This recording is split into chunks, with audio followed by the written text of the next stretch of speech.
इंदिरा वाटिका में 2 बच्चे मर गए थे। ये भी एक सवाल उठता है कि नगर परिषद जिम्मेवारी लेनी चाहिए थी कि वो पानी भरा कैसे रहा इंदिरा वाटिका में जिसमें वो बच्चे डूब के मर गए। कि मैं भी यही चाहता हूँ कि शहर के लोग इस बार विकास के नाम पर किसी भी कैंडिडेट को वोट ना दें। तो एक बड़ी सोची समझी साजिश है कि नगर परिषद कार्य न कर पाए, नगर परिषद समुचित व्यवस्था न कर पाए। ये सारी राजनीति आने वाले विधानसभा के चुनावों से जुड़ी है। नगर परिषद प्रशासन को काम करने में अड़ंगा डाला जाता है जानबूझकर सरकार के द्वारा। कच्ची बस्तियों के पट्टे 2% भी नहीं बने। सचिन यादव के टाइम में भ्रष्टाचार हुआ, कोटेशनें उठाई गई। आप मेडिकल कॉलेज ना बनाओ, आप सड़कें नालियां ना बनाओ। मैं सभी लीडरों से ये कह रहा हूँ, आप विकास मत करो। जो भी लीडर आपके साथ सामने वोट मांगने आए विधायकी का, उससे प्रश्न करें कि क्या आप शहर से अराजकता और नशे को खत्म कर सकते हो क्या? यदि आप खत्म कर सकते हो तो हम आपको वोट देंगे, वरना आपको वोट नहीं देंगे। सर, गंगानगर में नगर परिषद में कैसा काम चल रहा है? अभी बजट भी आया है, बजट का बताइए थोड़ा, और कैसा काम चल रहा है नगर परिषद में? देखिए, नगर परिषद के अंदर पिछले जो कार्यकाल थे उनसे बड़ा अच्छा ढंग से कार्य चल रहा है। लेकिन जो नगर परिषद का कार्य है, केवल नगर परिषद ही क्यों, यूआईटी का जो कार्य है या जो अन्य यूआईटी का तो अभी तक सर चेयरमैन ही नहीं बना यूआईटी का। अब उसका कार्य कैसे अपन कह सकते हैं कि क्या कार्य चल रहा है? नगर परिषद का तो चलो ठीक है, चेयरमैन है करुणा चांडक जी है। अब नगर यूआईटी की बात करेंगे कि चेयरमैन क्यों नहीं बना, वो आपकी विचारधारा जानेंगे क्यों हो रहा है ऐसा कि यूआईटी का चेयरमैन नहीं मिल पा रहा। अभी नगर परिषद में आपको क्या लगता है कि क्या अच्छा काम हो रहा है या नहीं काम चल रहा ढंग से? यूआईटी के अंदर चेयरमैन ना बैठना ये सबसे बड़ी सरकार की कमजोरी है। एक तरफ सरकार कह रही है कि हम बड़े मजबूत है, राजस्थान के अंदर कांग्रेस सरकार हो, एक तरफ यूआईटी का चेयरमैन नहीं है, इनकी जो कमेटी है उनके कोई अध्यक्ष नहीं है, कोई जिलाध्यक्ष नहीं है। तो ये स्पष्ट कमजोरी दिखती है। लोग शिक्षित है, पढ़े लिखे हैं, सब जानते हैं। नगर परिषद के हम कार्य की बात करें तो बेहतरीन ढंग से काम हुआ है। जो कोरोना काल के अंदर नालों की सफाई हुई, जो सड़कों का निर्माण हुआ, जो बिजली व्यवस्था इन दिनों में जो सुधरी है, बड़े शानदार तरीके से कार्य हुआ है। लेकिन मैं एक बात और कहना चाहूँगा कि नगर परिषद को मिलकर, जो जिला प्रशासन है उसको मिलकर, यूआईटी को भी मिलकर, जो शहर के अंदर जल निकासी जैसी एक भयावह स्थिति हमारे सामने है, जो बरसात पिछली बार अतिवृष्टि ज़्यादा हुई, उसमें तो सर इंदिरा वाटिका में 2 बच्चे मर गए थे।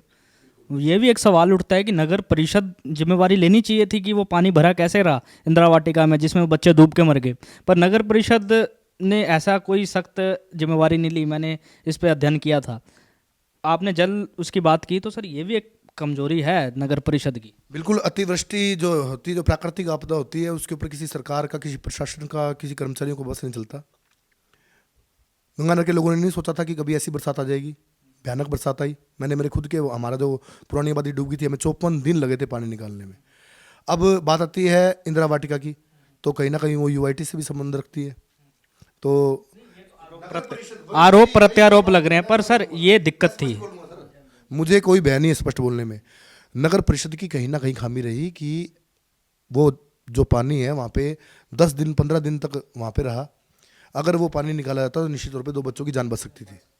बच्चों की जान है, इंसान की जान है, उस पर मैं राजनीति वाली कोई मैं आपसे टिप्पणी नहीं करूँगा। स्पष्टवादी इंसान हूँ, स्पष्ट बोलूँगा। मुझे किसी का भय और किसी का डर नहीं है। आपने कहा, और आप समस्याएं बता रहे थे कि जिला प्रशासन और नगर परिषद और यूआईटी को मिलकर जल वहीन की समस्या को हल करना चाहिए था। पर सर एक पट्टे की समस्या आ रही है। अभी नगर परिषद में पट्टे ही नहीं बन रहे। लोग कह रहे हैं कि अभी कह रहे हैं कि आयुक्त नहीं आते, आयुक्त बदलते रहते हैं। आप कह रहे हैं अच्छा काम हो रहा है, नालियाँ साफ़ हो रही है और नगर परिषद का यही काम है। पर सर एक काम आता है अतिक्रमण का, लोगों के छज्जे बने बड़े हैं, उससे ट्रैफिक व्यवस्था बिगड़ रही है।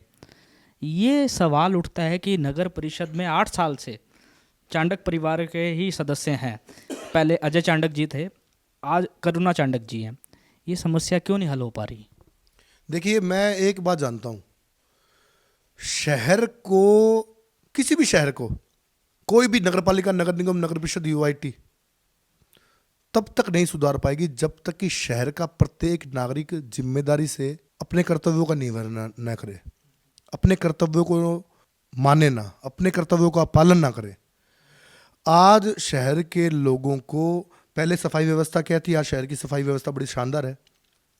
पहले किसकी बात कर रहे हैं कि 4 साल पहले, क्योंकि 8 साल से तो देखिए मैं एक बात कहूंगा, अजय चांडक के टाइम में जब सभापति थे तो उस टाइम में कचरे का उठाव जो है खोतारेडियों से होता था।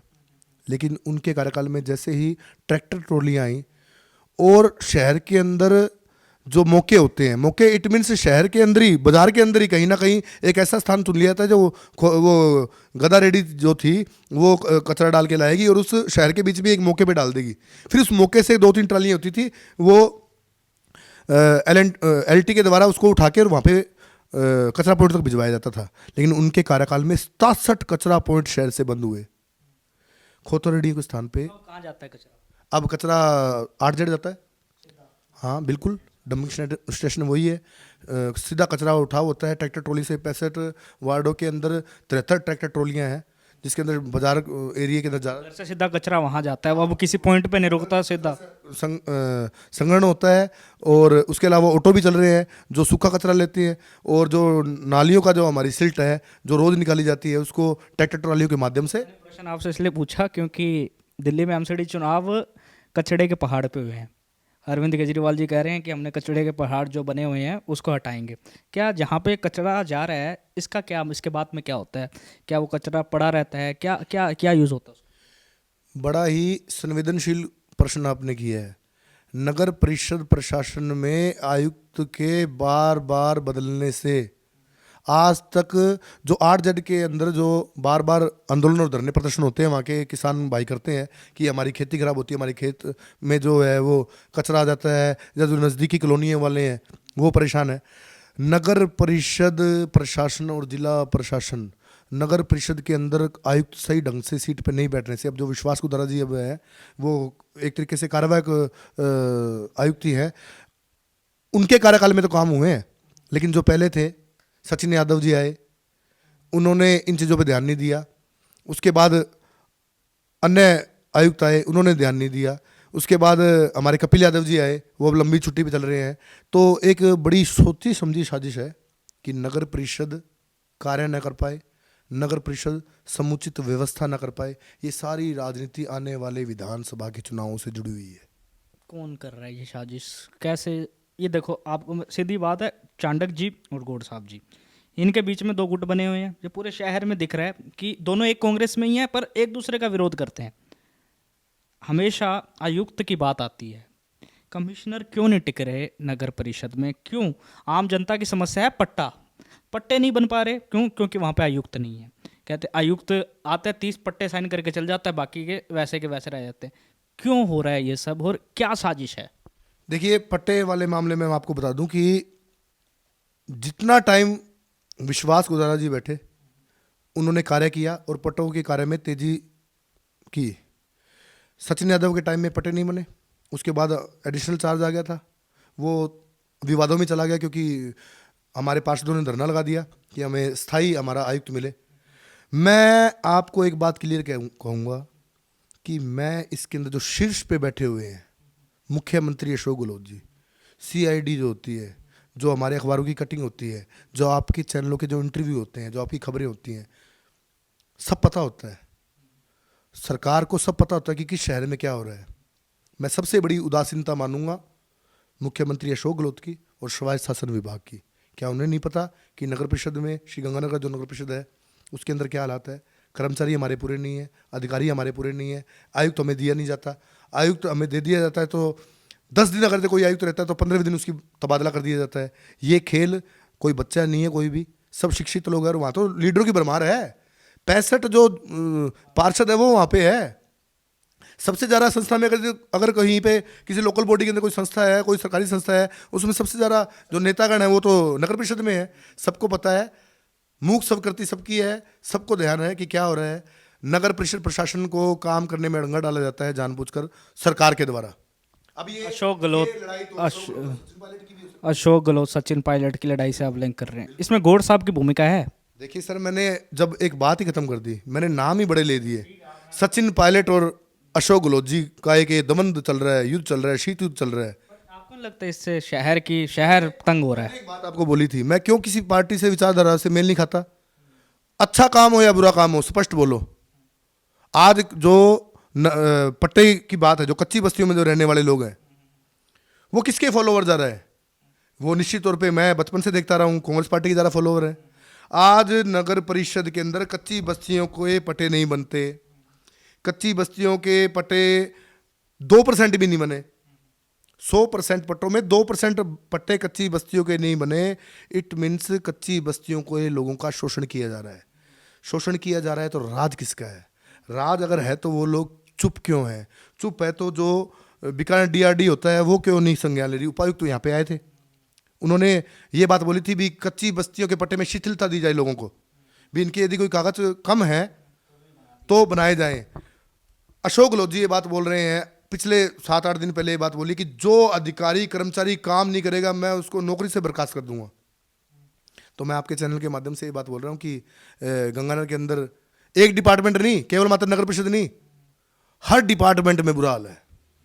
हर डिपार्टमेंट में बुरा हाल है, हर डिपार्टमेंट में। नगर परिषद चूंकि वहां पे राजनेता ज्यादा है इसलिए सुर्खियों में रहती है। हर डिपार्टमेंट में भ्रष्टाचार है। आप ले लो, जो कोडा चौक से लेकर और पदमपुर रोड बनी है, एक सीसी रोड बनी है, आप मेरे साथ चलो, उसकी हालत क्या हो गई है। वो तो पीडब्ल्यूडी ने काम किया है। नगर परिषद की तरफ से अगर कोई सड़क बनाई जाती है तो बड़ी अखबारों में सुर्खियाँ बनती हैं, पीडब्ल्यूडी ने बनाई है। यूआईटी का किया हुआ काम मैं आपको दिखाता हूँ, चल मैं साथ चलता हूँ ना। उसके साथ एक नाला बनाया जा रहा है, बरसात आने वाली है, मौसम बरसात का सीजन शुरू होने वाला है। पदमपुर रोड पे जो नाला बनाया है, मेरी तो समझ में नहीं आया कि वो नाला है, नाली है या क्या है। उसके ऊपर कोई कवर नहीं है। उसके अंदर जैसा जो ठेकेदार था वो मलबा वहीं पे डाल के चला गया। वो नाला बंद है, अचानक बरसात आ जाती है तो उस नाले को खोलने की जिम्मेदारी किसकी? जबकि ठेकेदार वो जो संस्था जिसने काम किया, जिस एजेंसी ने काम किया, उनकी जिम्मेदारी थी ना, लेकिन उसके ऊपर नहीं ध्यान दिया जा रहा है। वहीं पे आज तक उन ठेकेदारों का मलबा वहीं पे पड़ा है। ये बड़े छोटे लेवल की बात कर रहा हूं मैं, हर लेवल पे यही काम है। नहीं, भ्रष्टाचार के आरोप तो नगर परिषद पे लगातार लगते आ रहे हैं। बीजेपी के जो पार्षद हैं, अभी लोकेश मनचंदा जी के साथ भी हमने इंटरव्यू किया था, वो भी कह रहे थे कि भ्रष्टाचार चरम सीमा पर है। कहते हैं कि जो भी कॉन्ट्रैक्ट होते हैं वो चांडक जी अपने खास को दे देते हैं, जो भी ठेके होते हैं, जो भी काम करवाने का होता है वो खास को दे देते हैं। और भ्रष्टाचार का अजय तावड़ा जी ने भ्रष्टाचार की बात उठाई थी कि नगर परिषद में भ्रष्टाचार है। आप स्पष्ट बात करने की बात कर रहे हैं, क्या आपको लगता है कि भ्रष्टाचार है? अगर है तो कब से है? देखिए, अगर अशोक चांडक जी, मैं उनकी पक्ष नहीं ले रहा हूँ, मैं तथ्यों पर चलने वाला व्यक्ति हूँ, साक्ष्यों पर चलने वाला व्यक्ति हूँ। अशोक चांडक जी के बारे में अगर ऐसी वो बात कहते हैं तो वो सभापति करुणा चांडक जी ने जैसे ही भ्रष्टाचार होने की बात सामने आई, अगर वो भ्रष्टाचार बहुत बड़ा हुआ तो करुणा चांडक जी ने सीधा लेटर राज्य सरकार को लिखा, स्वायत्त शासन विभाग को लिखा कि पूर्ण रूप से जांच हो, निष्पक्ष जांच हो और इसमें जिन्होंने अपराध किया अपराधियों को सजा मिले। तो सरकार जो है हाईकमान की जांच करवाए और उस जांच को आधार पर जो अपराधी उस पर कार्रवाई करे। क्यों नहीं हो रही? उन्होंने लेटर लिखे, उन लेटरों को प्रेषित किया गया, उनको भिजवाया गया, कलेक्टर के माध्यम से भी भिजवाए गए। अब बात आती है कि जिन लोगों ने भ्रष्टाचार के आरोप लगाए, उन्होंने यदि भ्रष्टाचार के आरोप लगाए, मैं फिर कहता हूँ, एक होता है कोई टेंडर लगने की व्यवस्था, टेंडर लगना है, टेंडर लगने की व्यवस्था की जितने भी नॉर्म्स होते हैं, जो नियमावली है, जिस तरीके का टेंडर लगेगा या टेंडर की पूर्व सूचना, आप उसको लेके चलोगे या जो टेंडर लग गया और उसका वर्क ऑर्डर हो गया, उसका काम शुरू हुआ, उसको लेके चलोगे। जिसका वर्क ऑर्डर हो गया, जिसका काम शुरू हुआ, उसको मानेंगे। तो जैसा जितना भ्रष्टाचार हुआ, उन भ्रष्टाचार के अंदर यदि वो भ्रष्टाचार हुआ है तो उनमें हमें ये भी देखना पड़ेगा कि कौन से वार्ड में किस पार्टी का नेता था, कौन सी पार्टी थी, किन किन पार्टियों के पार्षदों के वार्डों में भ्रष्टाचार हुआ है। तो फिर उससे पता लगेगा कि भ्रष्टाचार की असली गहनता। आप ये कह रहे हैं अशोक चांडक करुणा चांडक जी नहीं कर रही भ्रष्टाचार, नीचे पार्षद भी कर सकते हैं कि नीचे पार्षद? मैं खुले शब्दों में कहूंगा ना, सचिन, मैं खुले शब्दों में कह रहा हूँ भाई साहब, सचिन यादव के टाइम में भ्रष्टाचार हुआ, कोटेशनें उठाई गई। अब सचिन यादव को मैं नहीं जानता कि वो कांग्रेस पार्टी में है, बीजेपी में है, वो आयुक्त है या अधिकारी है। अधिकारी आयुक्त है।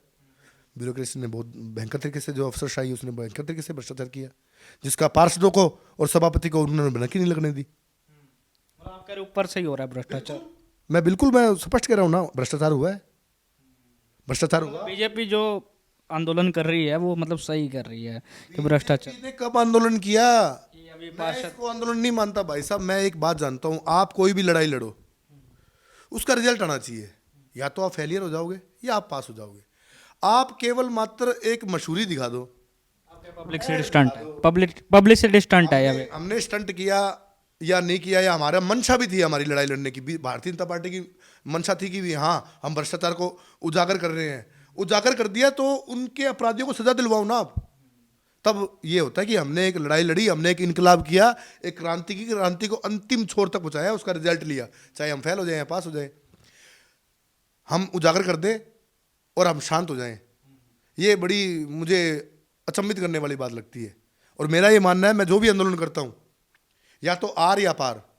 आप आंदोलन करो, आप आंदोलन करो, मतलब बीच में नहीं, आप छोड़ बीच में मत छोड़ो उस आंदोलन को, बीच में उस आंदोलन को मत छोड़ो, उसको सिरे तक पहुंचाओ। अभी नगर परिषद की पूरी बातचीत चली, इसमें राजकुमार गौड़ जी का कार्यकाल की बात करते हैं। आप एक्टिविस्ट हैं, क्रांतिकारी नेता हैं, दलित समाज से ताल्लुक़ रखते हैं। राजकुमार गौड़ जी का कार्यकाल आपको कैसा लगा? देखिए, कोई भी व्यक्ति ना अपनी व्यक्तिगत बात करता है। हर पार्षद के अंदर एक स्वार्थ होता है कि मेरे वार्ड का काम हो। मुझे नहीं लगा कि उनके कार्यकाल में कहीं पे भी जो कच्ची बस्तियां हैं उनमें कहीं पैसा लगा हो। यूआईटी की तरफ से उन्होंने बहुत से वार्डों में काम करवाया, हमारे वार्डों को एक ईंट नहीं लगवाई यूआईटी ने।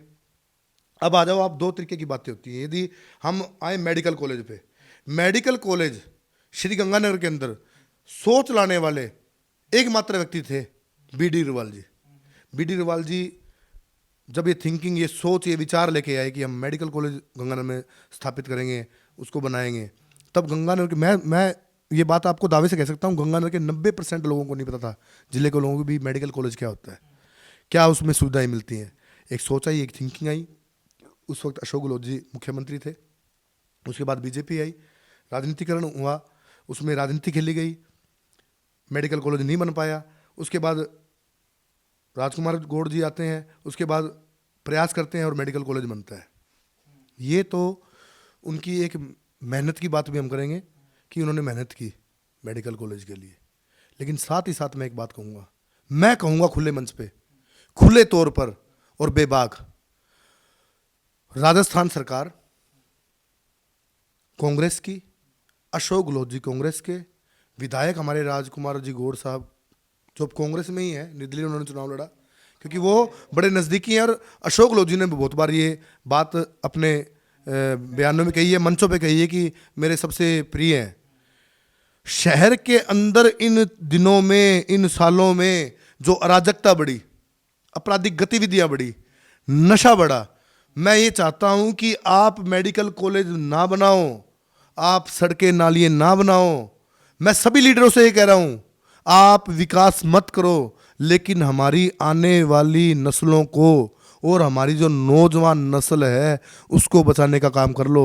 वरना जो महानगरों के अंदर होता है वैसा ही दृश्य, ज़्यादा दिन नहीं कहूँगा मैं, आने वाले 6 महीनों में ही जैसे महानगरों में अराजकता फैली हुई है, वैसी अराजकता गंगानगर में फैल जाएगी। ये बड़ा अमन, चैन और भाईचारे वाला शहर है, आपस में भाईचारे से सब मिलजुल के रहते हैं। लेकिन जिस तरीके से नशा बढ़ा है, आज जो बच्चे स्कूल जा रहे हैं, उन छोटे बच्चों की जो माएँ हैं, जो उनके जो गार्जियंस है, उनके अंदर एक भय का माहौल है। आज जो बच्चे कॉलेज जा रहे हैं, उनके माता पिता में एक भय का माहौल है। आज जो बच्चे मजदूरी करने जा रहे हैं, उनके माता पिता में एक भय का माहौल है। आज जो बच्चे अपने ड्यूटीज़ पे जा रहे हैं, उनके माता पिता में भी एक भय का माहौल है कि कहीं हमारा बच्चा नशा ना सीख जाए। और जब शहर के अंदर जगह जगह नुक्कड़ नुक्कड़ पे नशा बिक रहा है, तो मैं इसके अंदर राजकुमार गौड़ जो हमारे विधायक जी है, मेरी बड़ी अच्छी बनती है उनसे, लेकिन मैं उनकी विफलता मानूंगा कि अगर शहर के अंदर इतनी अराजकता फैली और नशे का व्यापार इतना ज़्यादा हुआ है, तो उनको बहुत पहले इस पे अंकुश लगाने की कार्रवाई शुरू कर देनी चाहिए थी, क्योंकि उनकी सरकार में चलती है। चूँकि उनकी मुख्यमंत्री अशोक गहलोत जी से बहुत अच्छी बनती है, तो वो बहुत पहले इन चीज़ों पे अंकुश लगाए थे, तो आज ये माहौल लगाया क्यों नहीं, अंकुश क्यों नहीं लगाया? ये अगर सामने हो रहा है, ये भाटिया पेट्रोल पंप का मैं हमेशा इंटरव्यू में ये बोलता हूँ कि भाटिया पेट्रोल पंप का जो हत्या हुई थी, उसके बाद फिरौतियाँ आ रही है, लगातार फ़ोन आ रहे हैं कि कभी किसी ग्रुप के कभी किसी ग्रुप के कि फिरौतियाँ मांगी जा रही है। ये अंकुश क्यों नहीं लगाया गया राजकुमार गौड़ जी के द्वारा? देखिए, मैंने भी एक उनको बात आपको बात बता दी कि मैं उनकी ये राजनीतिक और उनके पद की विफलता मानूंगा कि अंकुश क्यों नहीं लगा। अब ये अंकुश क्यों नहीं लगा, इनका जवाब तो वो स्वयं दे सकते ना। मैं उनकी बात का जवाब कैसे दे सकूं, क्यों नहीं लगाया? क्या पता उन्होंने प्रयास किए या नहीं किए, क्या पता उनके मतलब प्रयास विफल हुए। कंट्रोल कर सकते थे इस चीज़ को। क्यों नहीं? जिम्मेदारी किसकी है? मैं केवल मात्र एक और बात मैं बोलूंगा इस मंच के माध्यम से, केवल मात्र विधायक की जिम्मेदारी नहीं, एमपी की भी जिम्मेदारी बनती है। केवल मात्र एमपी की नहीं, ये हमारे जो जितने भी वार्ड के पार्षद हैं, यदि एक एक पार्षद अपने अपने वार्ड की घेराबंदी कर ले कि मैं मेरे वार्ड के अंदर 2 नंबर का काम नहीं होने दूंगा, मैं मेरे वार्ड में नशा नहीं बिकने दूंगा, मैं मेरे वार्ड के अंदर जो नशेड़ी प्रवृत्ति के लोग जो गलत धंधे कर रहे हैं उनको नहीं करने दूंगा, तो निश्चित तौर पे सफलता मिले।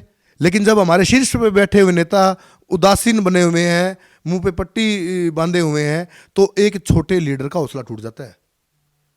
एक छोटा जो लीडर है, जो एक छोटे क्षेत्र का लीडर है, या एक छोटा पद पे जो लीडर है, उसका हौसला टूट जाता है। तो जो बात वो उन्होंने क्यों नहीं किया, ये तो जवाब वो स्वयं ही दे सकते हैं। आप जब भी उनसे, मेरा निवेदन है, आप जब भी उनसे इंटरव्यू लेते उनसे ये प्रश्न करें, मुझसे ना करें, क्योंकि मैंने स्पष्ट कह दिया कि उनकी मैं विफलता मानूंगा।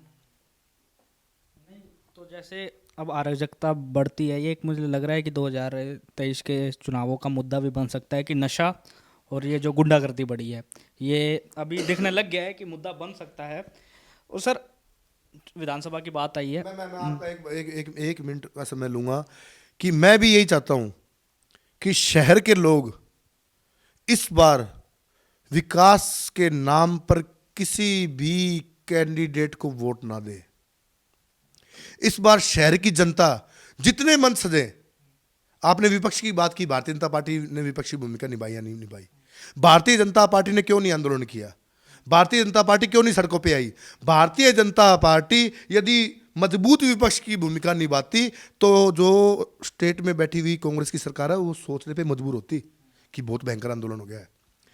क्यों नहीं अन्य पार्टियों ने ये आंदोलन किया?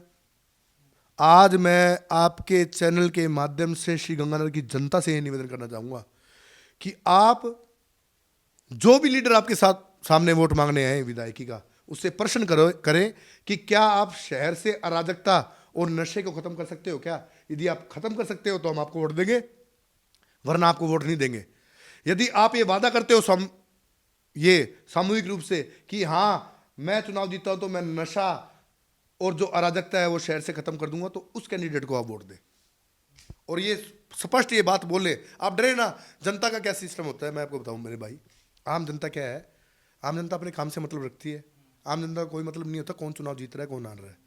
आम जनता को ये कि हमारा जाति प्रमाण पत्र बन जाए, हमारा मूल निवास बन जाए, हमारे बच्चों को रोजगार मिल जाए, हमें सरकारी योजनाओं का लाभ मिल जाए। आम जनता को सिर्फ इससे ही मतलब होता है। आम जनता को हमेशा छला जाता है। लेकिन मैं एक निवेदन कर रहा हूँ फिर दोबारा कि आम जनता इस बार खुद जागरूक हो और एक प्रण ले ले कि हम उसी व्यक्ति को वोट देंगे जो व्यक्ति इस शहर से नशे को दूर करेगा, जो व्यक्ति विधायक बनने के बाद इस शहर से अराजकता को दूर करेगा। नहीं सर, आपने बात की कि जो नशा, एक ऐसा नेता भी तो होता है कि आपको लगता है कि हाँ ये इंसान इसके लिए काम कर सकता है। आपको कौन लगता है कि शहर में आने वाले समय में कि ये नेता ख़त्म करवा सकता है? देखिए, जो मैं आपको शहर के डेवलपमेंट और जो नशे के ऊपर जिस तरीके से अशोक चांडक जी अपनी बात रख रहे हैं, बार बार प्रशासन से मिल रहे हैं, उनका विज़न मैंने देखा है, उनके काम करने का तरीका देखा है मैंने। जो कोरोना काल के अंदर हमने कभी शहर के अंदर सोचा नहीं था कि किस तरीके से नाला नालियों की सफाई हो सकती है, वो उनका विज़न देखा है। अंबेडकर सर्किल के अंदर हम और क्या नई खूबसूरती ला सकते थे, वो उनका विज़न मैंने देखा है उनके खुद का। और जो नशा और अराजकता के खिलाफ जो वो स्टेप उठा रहे हैं और बेबाकी से फेसबुक के ऊपर पोस्ट लगा रहे हैं, मैंने उनकी बहुत पोस्टें देखी हैं। मैं उसी व्यक्ति के साथ लगता हूँ जिसको मैं परखता हूँ। मैंने उनको परखा है, मैंने उनको देखा है। नशे के खिलाफ बोल रहे हैं, अराजकता के खिलाफ बोल रहे हैं, तो निश्चित तौर पे जिस व्यक्ति का विजन बड़ा हो, जिस व्यक्ति की विचारधारा हमारी विचारधारा से मेल खाएगी, शहर के लिए जो सोचेगा, हम उसके साथ खड़े होंगे और कंधे से कंधे मिला के साथ खड़े होंगे। कह रहे हैं अशोक चांडक की विचारधारा आपकी विचारधारा से मेल खा रही है। बिल्कुल विचारधारा जहाँ पे मिलेगी वहीं पे इंसान को लगना चाहिए, और इंसान से मैं ये अपील करूँगा जहाँ पे आपकी विचारधारा मिलती है आप उसके साथ खड़े हो, आप उसका साथ दो, विचारधारा की बात है। एक मेरा भी एक लास्ट सवाल है आपसे कि आपने जाति बिहानी का 2018 में समर्थन किया, अभी वो बीजेपी की पार्टी में आ गए हैं और उनसे हमने इंटरव्यू लिया तो हिंदुत्व की विचारधारा को फॉलो करते हैं। क्या आपने हिंदुत्व की विचारधारा को वोट दिलवाए हैं या फिर आपने समर्थन दिया है? क्या आपको उनकी विचारधारा पता थी जब आपने उनको समर्थन दिया? देखिए, उनकी कार्य करने की जो शैली थी, जैसे जिस तरीके से वो पहले सामाजिक कार्य करते थे और एक्टिव थे और मित्र थे हमारे, हम उनके साथ लगे, उनको चुनाव हमने लड़ाया, हमने उनको फोर्स किया चुनाव आप लड़े, वो चुनाव लड़े। लेकिन मैं फिर कहूँगा, चाहे विधानसभा का चुनाव, मेरे पिताजी का नाम श्री ताराचंद सारवान है, मेरी माता का नाम मंजू देवी सारवान है, अगर वो भी अचानक से आके चुनाव लड़े, मेरे पिताजी मुझे कहते कि मैं विधानसभा का चुनाव लड़ूंगा, तो मैं उनसे भी यही प्रश्न करूंगा कि आप लगातार एक्टिव क्यों नहीं रहे, और जनता की, शहर की जो समस्या थी, जब लोगों को ज़रूरत थी लीडर की शहर के अंदर की, कोई आए और हमारा हाथ थामे और हमारी जो आवश्यकताएं हैं उनकी संवैधानिक पूर्ति करवाएं। वो तो कहते हैं मैं साइलेंटली एक्टिव था, कि मैं प्रचार प्रसार में विश्वास नहीं रखता, मैं साइलेंटली काम करवाता हूँ, जो मेरे से काम निकलवाते हैं उनको पता है मैं मतलब कि मैं क्या काम हाँ, तो फिर जितने % लोगों ने उनसे काम निकलवाए उनको पता होगा। मैं तो उनके मित्र हैं। आपको लगता है कि वो काम किया उन्होंने 4 साल में कोई? देखिए, मैं कह रहा हूँ ना आपको कि उन्होंने 4 साल में सही ढंग से भूमिका नहीं निभाई। उनको जितने वोट मिले थे 29,000 से ऊपर, 29,500 के लमसम उनको वोट मिले थे। इतने वोट आने के बाद उनको लगातार एक्टिव होना चाहिए था, और यदि वो बीजेपी की विचारधारा से जुड़ गए थे तो भी उनको विपक्ष की भूमिका निभानी चाहिए थी, तो निश्चित तौर पे शहर का विकास और अधिक होता, और जो सरकार होती है एक तानाशाह हो जाती है कांग्रेस पार्टी की, जैसे सरकार थी राजस्थान के अंदर, और यदि वहीं वो शहर के अंदर विपक्ष की भूमिका निभाते, यदि उनकी विचारधारा बीजेपी से भी जुड़ गई थी, तो 4 साल में लगातार अपने कार्यविधि करते, आम जनता के साथ जुड़ के चलते, और उनकी जो समस्याओं का समाधान कांग्रेस पार्टी नहीं करवा पाई, तो एज ए बीजेपी के होने के नाते उनको अपनी भूमिका निभानी चाहिए थी। जैसे कि आपने देखा आज हमारे साथ दलित समाज के और गंगानगर के वरिष्ठ नेता हमारे साथ बंटी वाल्मीकि जी थे। इनसे बात की हमने जातिवाद के ऊपर, इनसे बात की हमने अंबेडकर चौक का जो विवाद चला है उसके ऊपर, बहुत सारे इन पे आरोप लगे थे। इन्होंने बातचीत से जरिए उनको बताया कि क्या हकीकत थी क्या झूठ था। बंटी वाल्मीकि जी एक्टिविस्ट रहे हैं, कार्यकर्ता रहे हैं, दलित समाज के बड़े नेता हैं। इन्होंने अपने काम गिनाए, वार्ड में काम क्या किए हैं, दलित समाज की क्या प्रॉब्लम्स है, सारी बात आपने इस इंटरव्यू में देखी। ऐसे ही तमाम वीडियो के लिए बने रहिए हमारे साथ द न्यूज़ 13 पर। धन्यवाद बंटी वाल्मीकि जी, आप हमारे शो में आए। धन्यवाद आपका भी, और क्रांतिकारी जय भीम।